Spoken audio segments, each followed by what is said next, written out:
So before we start using Rekordbox, we first need to organize where our music is stored on our computer, because unlike any other software you might have used before for managing your music, Rekordbox doesn't copy or move it anywhere. So wherever you drag and drop it from to import it into Rekordbox, it will look for it in that location. For example, I've got a whole load of tracks here in my downloads folder on my computer. If I dragged and dropped this into Rekordbox and then deleted them from my downloads folder, they would no longer be within Rekordbox. It wouldn't be able to find those files. So we first need to make sure that we put a folder on our hard drive where we're going to keep our music. Now, this folder that we create on our hard drive, we don't want to move it afterwards. We don't want to do anything with it at all. When we drop the music into there, we want to keep that music in there. We don't want to go in there to delete anything. We want to make sure that that folder keeps intact and we don't move it at all. So for example, on my computer here, I'm going to go into my user folder. I'm going to go into my music folder here, and I'm going to make a new folder in here called Rekordbox DJ. This can be named whatever you want, and it can be in whatever location you want. It could even be on an external hard drive. You just need to make sure that when you start Rekordbox, the software up, that you have that external hard drive plugged in. Otherwise, it won't be able to find any of the music. Also, if you're going to use an external hard drive for your music, for your Rekordbox music, then you need to make sure that obviously you still have enough USB ports so that when it comes to exporting it onto a USB stick to be able to play in your DJ sets, you have enough USB ports so you can have your external drive plugged in and your USB stick plugged in.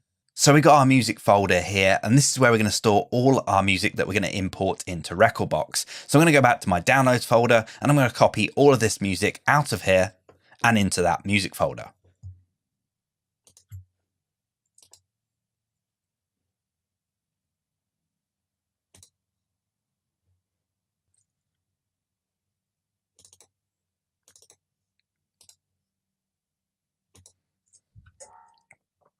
And now, of course, I can go back to my downloads folder and I can actually delete these files out of there because I don't need these anymore. They're all safely stored within my Rekordbox folder. And then whenever you download new promos or you buy new tracks online and they go to your downloads folder, you can then move them back into this Rekordbox folder for safe storage. Now, you also need to make sure that when you do download new music and it goes to your downloads folder, you put it into your Rekordbox folder first before you actually drop it into the software. Because if you drop it into the software from the downloads folder, then move it from the downloads folder into your Rekordbox folder, then Rekordbox, the application, the software, won't be able to find that music. So you need to make sure that you move it first to your Rekordbox folder on your hard drive or on your external drive before you drag and drop it from here into the software.